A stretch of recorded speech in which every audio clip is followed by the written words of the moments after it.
LibriVox.org. Madame Bovary by Gustave Flaubert. Translated by Eleanor Marks Aveling. Part 2, Chapter 11. He had recently read a eulogy on a new method for curing club foot, and as he was a partisan of progress, he conceived the patriotic idea that Yonville, in order to keep to the fore, ought to have some operations for strephopody or club foot. "For," said he to Emma, "what risk is there? See!" And he enumerated on his fingers the advantage of the attempt. Success, almost certain relief and beautifying of the patient, celebrity acquired by the operator. Why, for example, should not your husband relieve poor Hippolyte of the Lion d'Or? Note that he would not fail to tell about his cure to all the travellers, and then— Homais lowered his voice and looked round him. "Who is to prevent me from sending a short paragraph on the subject to the paper? Eh? Goodness me! An article gets about, it is talked of, it ends by making a snowball, and who knows? Who knows?" In fact, Bovary might succeed. Nothing proved to Emma that he was not clever, and what a satisfaction for her to have urged him to a step by which his reputation and fortune would be increased. She only wished to lean on something more solid than love. Charles, urged by the druggist and by her, allowed himself to be persuaded. He sent to Rouen for Dr. Duval's volume, and every evening, holding his head between both hands, plunged into the reading of it. While he was studying Equinus, Varus, and Vulgus, that is to say, catastrephopody, endostrephopody, and exostrephopody, or better, the various turnings of the foot downwards, inwards, and outwards, with the hypostrephopody and anastrephopody, otherwise torsion downwards and upwards, Monsieur Homais, with all sorts of arguments, was exhorting the lad at the inn to submit to the operation. "You will scarcely feel probably a slight pain. It is a simple prick, like a little blood-letting, less than the extraction of certain corns." Hippolyte, reflecting, rolled his stupid eyes. "However," continued the chemist, "it doesn't concern me. It's for your sake, for pure humanity. I should like to see you, my friend, rid of your hideous caudication, together with that waddling of the lumbar regions, which, whatever you say, must considerably interfere with you in the exercise of your calling." Then Homais represented to him how much jollier and brisker he would feel afterwards, and even gave him to understand that he would be more likely to please the women. And the stable boy began to smile heavily. Then he attacked him through his vanity. "Aren't you a man? Hang it! What would you have done if you had had to go into the army, to go and fight beneath the standard? Ah, Hippolyte!" And Homais retired, declaring that he could not understand this obstinacy, this blindness in refusing the benefactions of science. The poor fellow gave way, for it was like a conspiracy. Binet, who never interfered with other people's business, Madame Lefrancois, Artémise, the neighbours, even the mayor, Monsieur Tuvache, every one persuaded him, lectured him, shamed him. But what finally decided him was that it would cost him nothing. Bovary even undertook to provide the machine for the operation. This generosity was an idea of Emma's, and Charles consented to it, thinking in his heart of hearts that his wife was an angel. So, by the advice of the chemist, and after 3 fresh starts, he had a kind of box made by the carpenter, with the aid of the locksmith, that weighed about 8 pounds, and in which iron, wood, shear iron, leather, screws, and nuts had not been spared. But to know which of Hippolyte's tendons to cut, it was necessary first of all to find out what kind of club foot he had. He had a foot forming almost a straight line with the leg, which, however, did not prevent it from being turned in, so that it was an equinus, together with something of a varus, or else a slight varus with a strong tendency to equinus. But with this equinus, wide in foot like a horse's hoof, with rugose skin, dry tendons, and large toes, on which the black nails looked as if made of iron, the club-foot ran about like a deer from morn till night. He was constantly to be seen on the Place, jumping round the carts, thrusting his limping foot forwards. He seemed even stronger on that leg than on the other. By dint of hard service, it had acquired, as it were, moral qualities of patience and energy, and when he was given some heavy work, he stood on it in preference to its fellow. Now, as it was equinus, it was necessary to cut the tendon of Achilles, and, if need were, the anterior tibial muscle could be seen to afterwards for getting rid of the varus, for the doctor did not dare to risk both operations at once. He was even trembling already for fear of injuring some important region that he did not know. Neither Ambrose Pare, applying for the first time since Celsus, after an interval of 15 centuries, a ligature to an artery, nor Dupuytren, about to open an abscess in the brain, nor Gensoul, when he first took away the superior maxilla, had hearts that trembled, hands that shook, minds so strained as Monsieur Bovary when he approached Hippolyte, his tenotome between his fingers. And as at hospitals, near by, on a table lay a heap of lint, with waxed thread, many bandages, a pyramid of bandages, every bandage to be found at the druggist's. It was Monsieur Homais, who since morning had been organising all these preparations, as much to dazzle the multitude as to keep up his illusions. Charles pierced the skin. A dry crackling was heard. The tendon was cut. The operation over. Hippolyte could not get over his surprise, but bent over Bovary's hands to cover them with kisses. "Come, be calm," said the druggist. "Later on you will show your gratitude to your benefactor." And he went down to tell the result to 5 or 6 inquirers, who were waiting in the yard, and who fancied that Hippolyte would reappear walking properly. Then Charles, having buckled his patient into the machine, went home, where Emma, all anxiety, awaited him at the door. She threw herself on his neck. They sat down to table. He ate much, and at dessert he even wanted to take a cup of coffee, a luxury he only permitted himself on Sundays, when there was company. The evening was charming, full of prattle, of dreams together. They talked about their future fortune, of the improvements to be made in their house. He saw people's estimation of him growing, his comforts increasing, his wife always loving him, and she was happy to refresh herself with a new sentiment, healthier, better, to feel at last some tenderness for this poor fellow who adored her.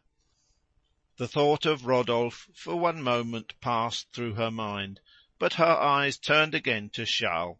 She even noticed with surprise that he had not bad teeth. They were in bed when Monsieur Homais, in spite of the servant, suddenly entered the room, holding in his hand a sheet of paper just written. It was the paragraph he intended for the Fanal de Rouen. He brought it for them to read. "Read it yourself," said Bovary.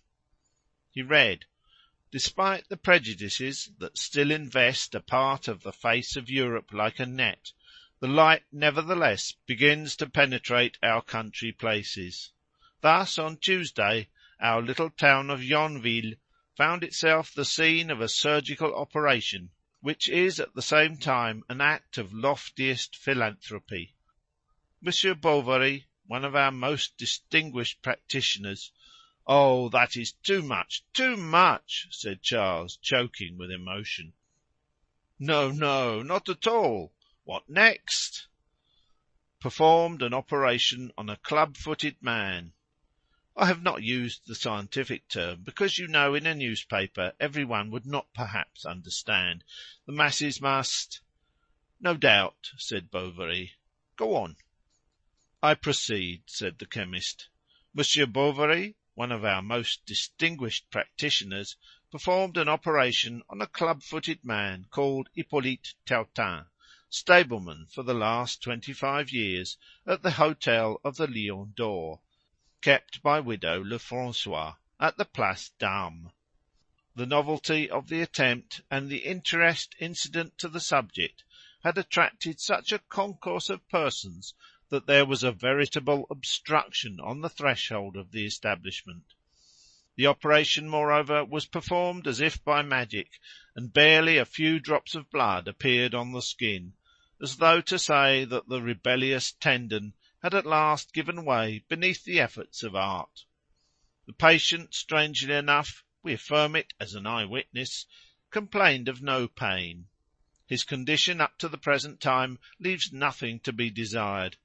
Everything tends to show that his convalescence will be brief, and who knows even if at our next village festivity we shall not see our good Hippolyte figuring in the Bacchic dance in the midst of a chorus of joyous boon companions, and thus proving to all eyes by his verve and his capers his complete cure.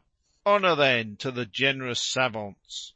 Honour to those indefatigable spirits who consecrate their vigils to the amelioration or to the alleviation of their kind.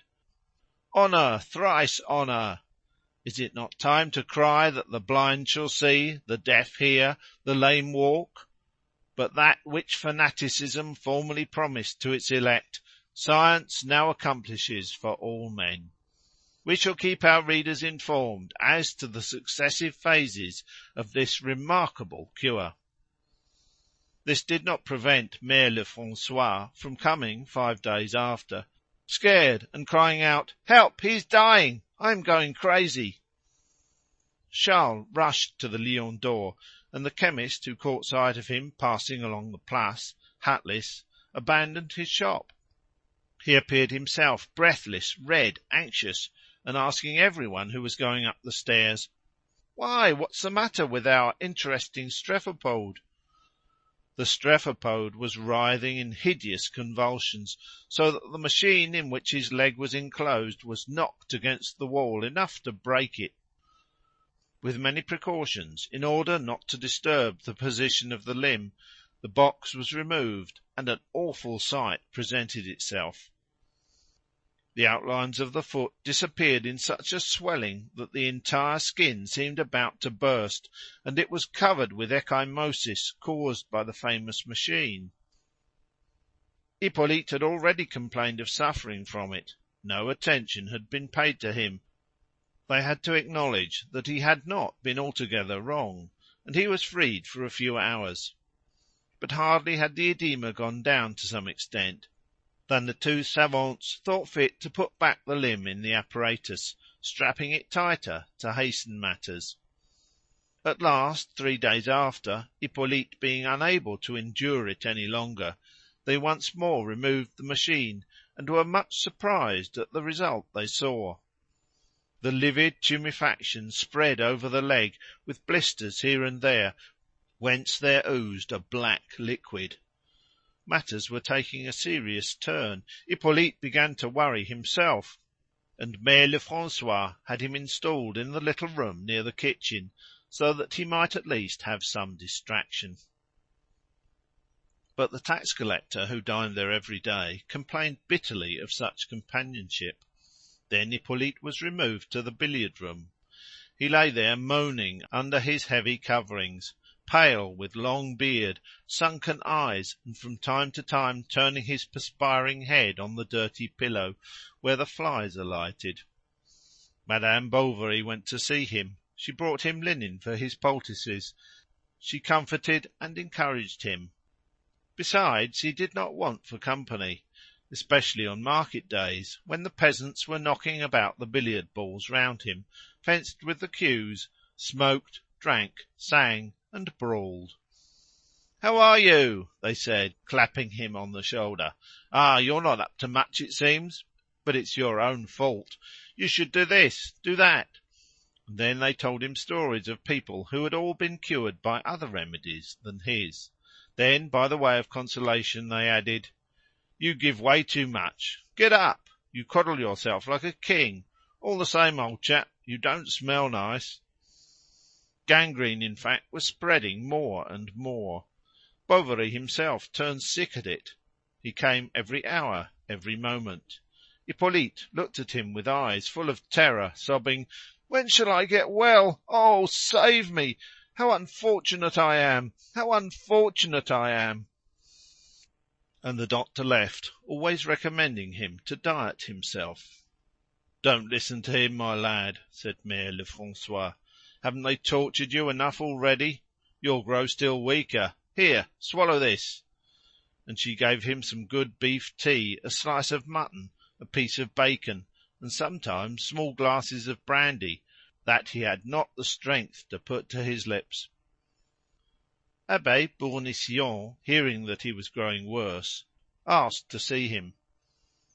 He began by pitying his sufferings, declaring at the same time that he ought to rejoice at them, since it was the will of the Lord, and take advantage of the occasion to reconcile himself to heaven. "For," said the ecclesiastic in a paternal tone, "you rather neglected your duties. You are rarely seen at divine worship. How many years is it since you approached the holy table? I understand that your work, that the whirl of the world, may have kept you from care for your salvation, but now is the time to reflect. Yet don't despair. I have known great sinners who, about to appear before God, you are not yet at this point, I know, had implored his mercy, and who certainly died in the best frame of mind. Let us hope that, like them, you will set us a good example. Thus, as a precaution, what is to prevent you from saying morning and evening a Hail Mary full of grace, and Our Father which art in heaven? Yes, do that for my sake, to oblige me. That won't cost you anything. Will you promise me?" The poor devil promised. The cure came back day after day. He chatted with the landlady, and even told anecdotes interspersed with jokes and puns that Hippolyte did not understand. Then, as soon as he could, he fell back upon matters of religion, putting on an appropriate expression of face. His zeal seemed successful, for the club-foot soon manifested a desire to go on a pilgrimage to Bon Secours if he were cured, to which Monsieur Bournisien replied that he saw no objection. 2 precautions were better than 1. It was no risk, anyhow. The druggist was indignant at what he called the manoeuvres of the priest. They were prejudicial, he said, to Hippolyte's convalescence, and he kept repeating to Madame Lefrancois, "Leave him alone, leave him alone. You perturb his morals with your mysticism." But the good woman would no longer listen to him. He was the cause of it all. From a spirit of contradiction, she hung up near the bedside of the patient a basin filled with holy water and a branch of box. Religion, however, seemed no more able to succour him than surgery, and the invincible gangrene still spread from the extremities towards the stomach. It was all very well to vary the potions and change the poultices. The muscles each day rotted more and more, and at last Charles replied by an affirmative nod of the head, when Mere Lefrancois asked him if she could not, as a forlorn hope, send for Monsieur Canivet of Neufchâtel, who was a celebrity. A doctor of medicine, 50 years of age, enjoying a good position and self-possessed, Charles's colleague did not refrain from laughing disdainfully when he had uncovered the leg, mortified to the knee. Then, having flatly declared that it must be amputated, he went off to the chemist's to rail at the asses who could have reduced a poor man to such a state. Shaking Monsieur Homais by the button of his coat, he shouted out in the shop, "These are the inventions of Paris. These are the ideas of those gentry of the capital. It is like strabismus, chloroform, lithotrity, a heap of monstrosities that the government ought to prohibit. But they want to do the clever, and they cram you with remedies without troubling about the consequences. We are not so clever, not we. We are not savants, coxcombs, fops. We are practitioners. We cure people, and we should not dream of operating on anyone who is in perfect health. Straighten club feet? As if one could straighten club feet. It is as if one wished, for example, to make a hunchback straight. Homais suffered as he listened to this discourse, and he concealed his discomfort beneath a courtier's smile, for he needed to humour Monsieur Canivet, whose prescriptions sometimes came as far as Yonville. So he did not take up the defence of Bovary, he did not even make a single remark, and, renouncing his principles, he sacrificed his dignity to the more serious interests of his business. This amputation of the thigh by Dr. Canivet was a great event in the village. On that day all the inhabitants got up earlier, and the Grande Rue, although full of people, had something lugubrious about it, as if an execution had been expected. At the grocer's they discussed Hippolyte's illness. The shops did no business, and Madame Tuvache, the mayor's wife, did not stir from her window, such was her impatience to see the operator arrive. He came in his gig, which he drove himself, but the springs of the right side having at length given way beneath the weight of his corpulence, it happened that the carriage, as it rolled along, leant over a little, and on the other cushion near him could be seen a large box, covered in red sheep-leather, whose 3 brass clasps shone grandly. After he had entered, like a whirlwind, the porch of the Lion d'Or, the doctor, shouting very loud, ordered them to unharness his horse. Then he went into the stable to see that he was eating his oats all right, for on arriving at a patient's he first of all looked after his mare and his gig. People even said about this, "Ah, Monsieur Canivet's a character," and he was the more esteemed for this imperturbable coolness. The universe to the last man might have died, and he would not have missed the smallest of his habits. Homais presented himself. "I count on you," said the doctor. "Are we ready? Come along." But the druggist, turning red, confessed that he was too sensitive to assist at such an operation. "When one is a simple spectator," he said, "the imagination, you know, is impressed. And then I have such a nervous system." "Pshaw!" interrupted Canivet. "On the contrary, you seem to me inclined to apoplexy. Besides, that doesn't astonish me, for you chemist fellows are always poking about your kitchens, which must end by spoiling your constitutions. Now, just look at me. I get up every day at 4 o'clock, I shave with cold water, and am never cold. I don't wear flannels, and I never catch cold. My carcass is good enough. I live now in one way, now in another, like a philosopher taking pot luck. That is why I'm not squeamish like you, and it is as indifferent to me to carve a Christian as the first fowl that turns up. Then perhaps you'll say, 'Habit, habit.'" Then, without any consideration for Hippolyte, who was sweating with agony between his sheets, these gentlemen entered into a conversation, in which the druggist compared the coolness of a surgeon to that of a general, and this comparison was pleasing to Canivet, who launched out on the exigencies of his art.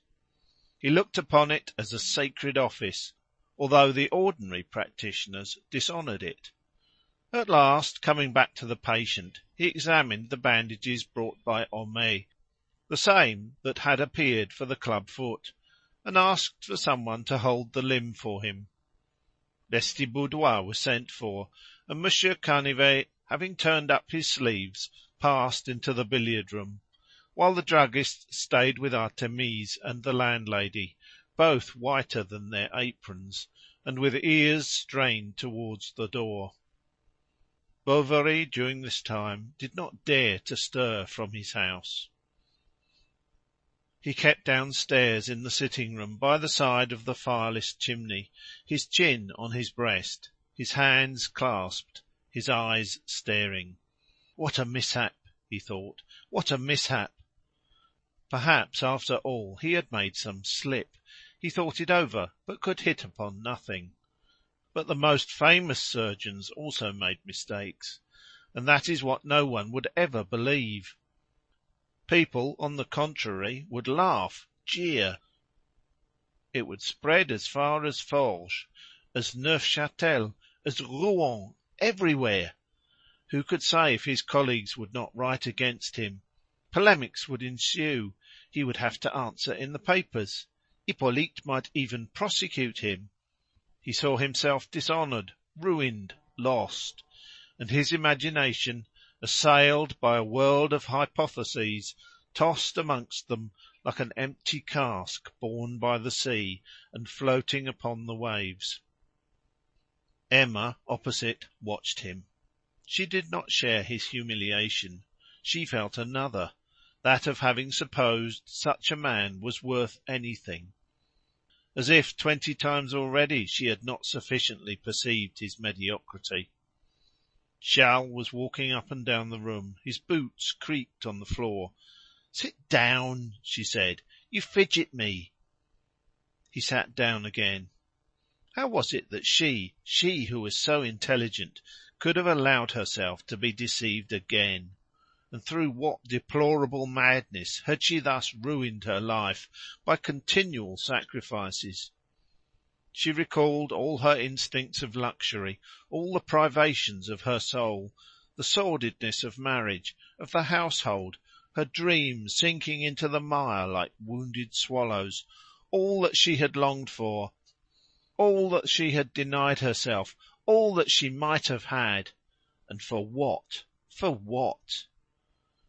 In the midst of the silence that hung over the village, a heart-rending cry rose on the air.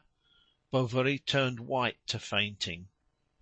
She knit her brows with a nervous gesture, then went on.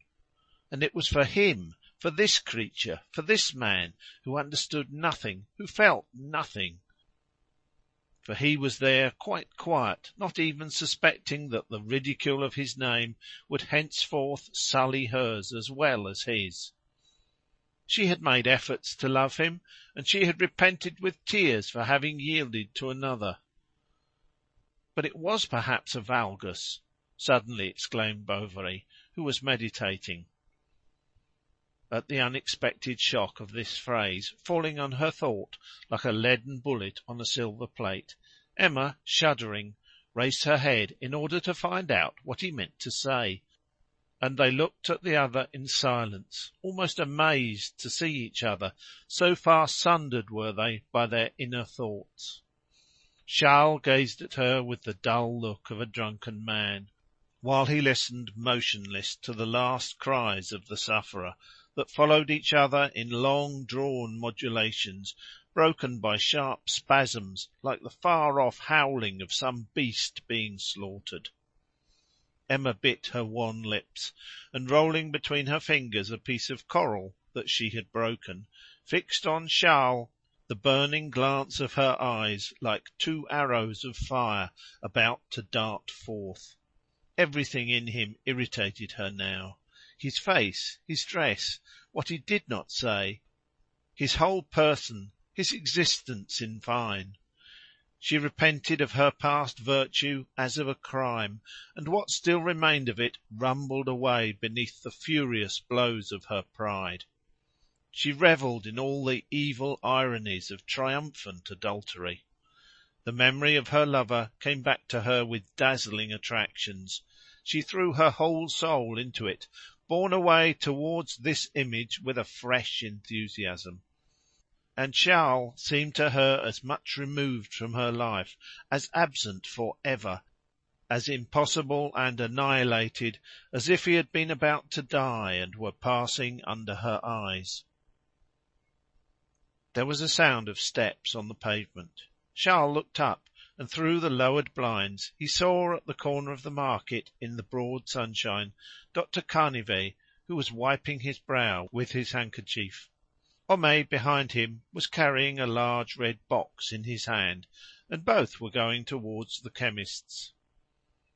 Then, with a feeling of sudden tenderness and discouragement, Charles turned to his wife, saying to her, "Oh, kiss me, my own!" "Leave me," she said, red with anger. "What is the matter?" he asked, stupefied. "Be calm, compose yourself. You know well enough that I love you. Come." "Enough!" she cried, with a terrible look. And escaping from the room, Emma closed the door so violently that the barometer fell from the wall and smashed on the floor. Charles sank back into his armchair, overwhelmed, trying to discover what could be wrong with her, fancying some nervous illness, weeping, and vaguely feeling something fatal and incomprehensible whirling round him. When Rodolphe came to the garden that evening, he found his mistress waiting for him at the foot of the steps on the lowest stair. They threw their arms round one another, and all their rancour melted like snow beneath the warmth of that kiss. Chapter 11